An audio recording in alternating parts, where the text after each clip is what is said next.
hotel in... क्या हुआ? Hello guys, welcome to my channel Immigrant. My name is Sagar, and in today's video we will talk about food industry in Canada, how to get a job, how much money you make, and a lot more.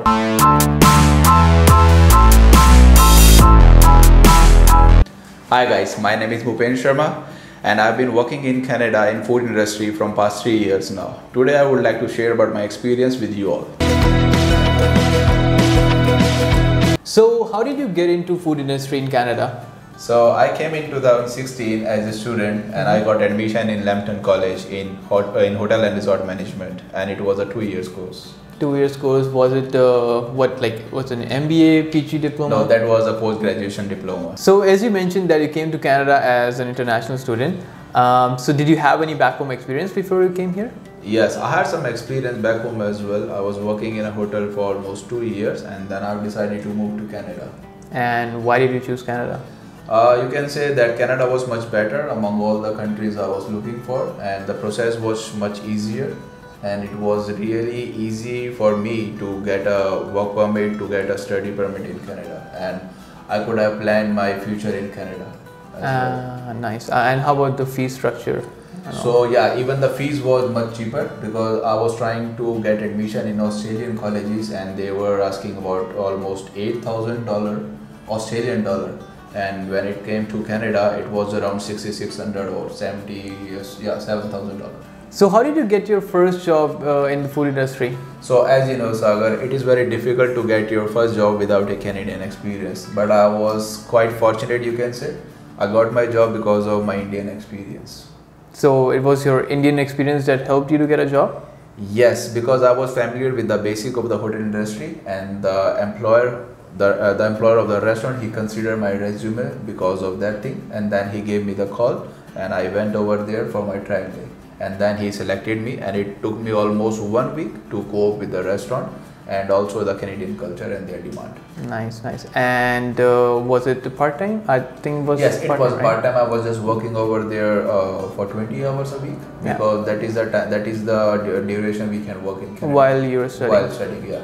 And how much did they pay you? So that time it was $9.90 for the server because I was in a restaurant, but for other people it was $11.47 something per hour, but for me it was $9.90 per hour, and also I was getting tips over on the top. So $9.90 per hour plus tips. Yes. So as we were talking about your student experience, right, while you were a student. So if you're a student, what kind of positions do you have in the restaurant or in the food industry? So mainly the primary position is the server, because they always consider you as a server for the beginning job. But yes, if you have some interest in kitchen line, so they can consider you as a kitchen helper, and if you are really good in that, maybe they can put you as a line cook after 3-4 months of experience.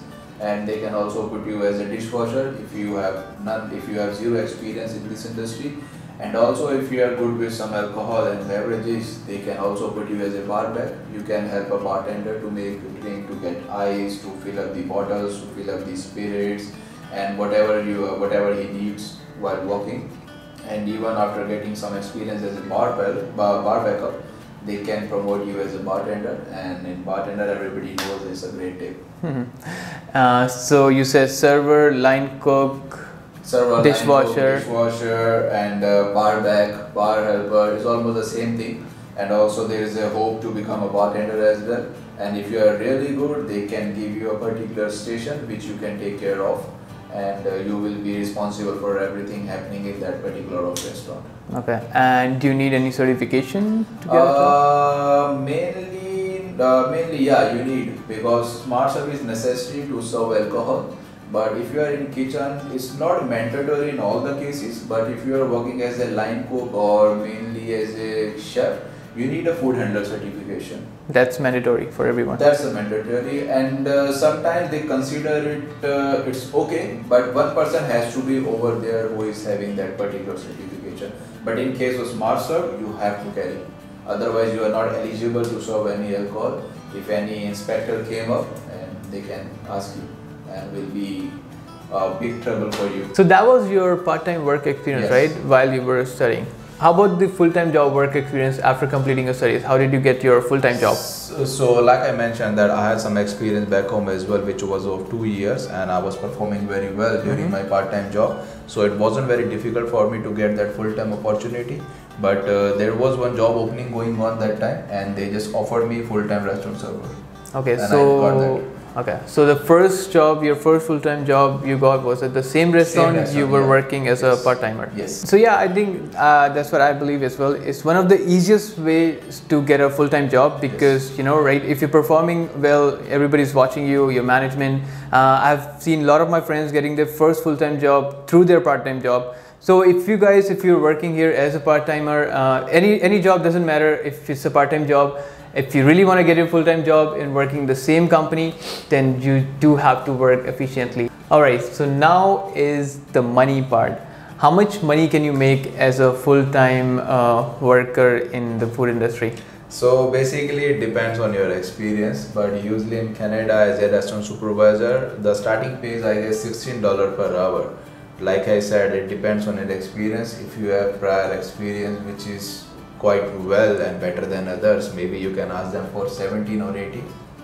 And how about chefs? I've heard like they make a lot of money. So yeah, as a chef, because you are taking care of particular section of the restaurant, so maybe they offered you more. And sometimes in a chef case, they offered you a salary instead of paying you per hour.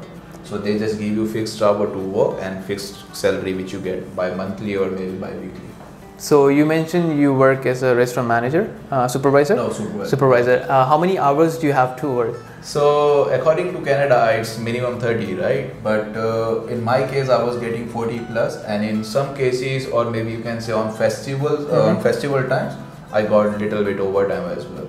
Nice. Or you can say I had to work because as a restaurant supervisor, it's our responsibility, right? Right. So you don't we have have to take that initiative. Right. So whatever you have mentioned so far, I believe it was easier for you to get a job because you don't have, you had a back home experience, right? But what about the people who don't have any work experience, were planning to come to Canada or were still in Canada and trying to find a job in food industry? So first thing is you have to be socially active on some platforms like LinkedIn, Indeed, and Kijiji for sure, because these platforms can get you a job. And also you should know about the demand of the market, and you should be familiar with the Canadian demand. And the main thing is your resume. Right. That plays a very vital role. Yeah, I mean like that's the first thing, right? That the employer sees. Your resume has to be Canadian style because that is the first thing which can help the employer to filter your resume or to opt out your resume among all the resume he or she had. And even the certification courses, like go for certification also necessary, because if you are planning to work as a server, then you need a smart serve. If you are planning to work as a chef, then you need a food handler. Right. So it will be very helpful for you that if you will get this thing prior to applying a job, because by this thing you can put some weightage on your resume and you can approach an employer that I have this particular certification. So that can you can say that can lead to an employer to understand this thing that okay, this particular person is very serious about the job because he knows what is required, what is not, and at least he or she has done his homework. So maybe he can or she can go for your resume. Right.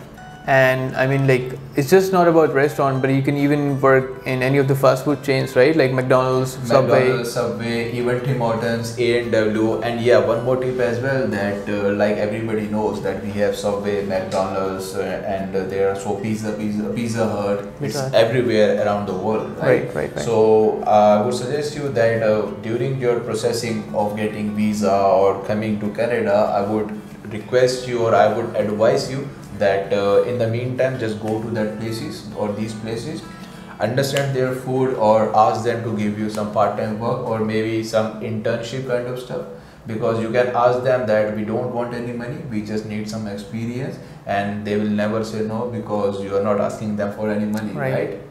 So it will be helpful.